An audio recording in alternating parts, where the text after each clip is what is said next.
Wow, welcome to the Native Spirit Lodge Crystal Room. As you can see, we are always expanding, always adding new things. It's really quite amazing.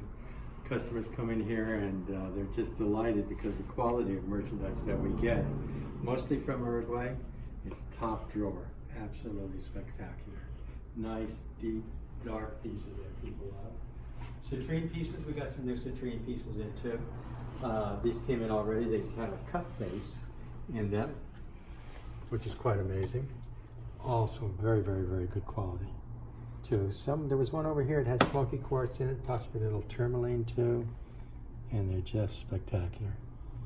Very, very, very nice. And they have the cut on the bottom so that they don't have to necessarily have a little piece of wood also in them too. And of course we've got our two big pieces over here that everybody does love. But what I wanted to talk to you about today was something a little bit different than what I normally speak about with crystals. But I will talk about the crystals too, because after all, that's what we love, is crystals. We got a new rug in here. We have one over in the big store too that has what's called a Kokopelli in it. This is like a little glyph. A glyph would be something that's a carving on the side of a cliff or something like that. I have one over here that we just happen to have in the store, Kokopelli.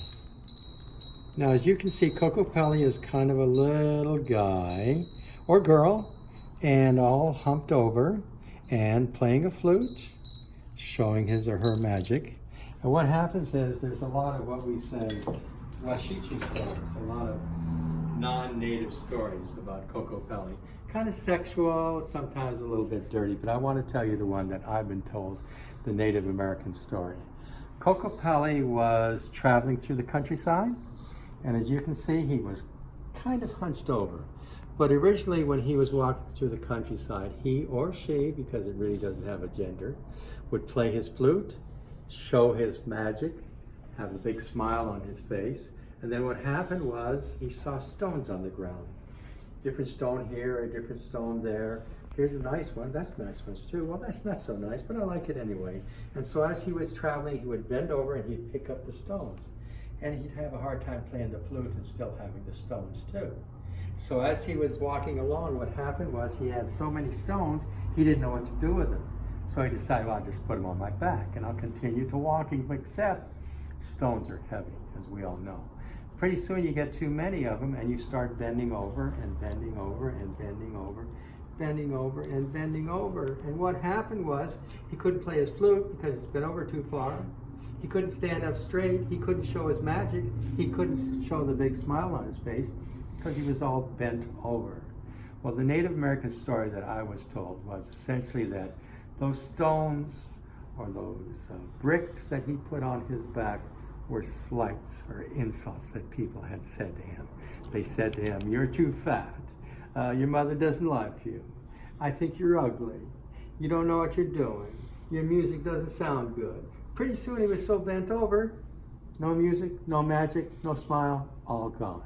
So the Native American story that I was told was those stones he put on his back were slights or insults that other people had said to him, saying various things. You don't know how to drive. You have one crooked eye. Your hair doesn't look good. I don't like those clothes on you. Or going back to their childhood, your mother didn't love you. Your father didn't love you. All those different types of insults that people say in common conversation sometimes, some meaning it, sometimes not meaning it, are bricks or stones that we put on our back. And the Native American story for Kokopelli is take those bricks, take those stones, throw them away. Get rid of them. Stand up straight, show your smile, play your music, Kokopelli. In other words, just like they say today, get over it. By the way, a lot of people that are trying to get over things, because I actually have to come back to this crystal idea too, I do of course carry one myself. They carry the intention crystal with them and put their intention into them. In other words, to get over whatever the heck is bugging them too. Native community, this can be called a totem, a companion, a reminder, something. Just in other words, once again, get over it. Kokopelli. Thank you very much. Enjoy the day.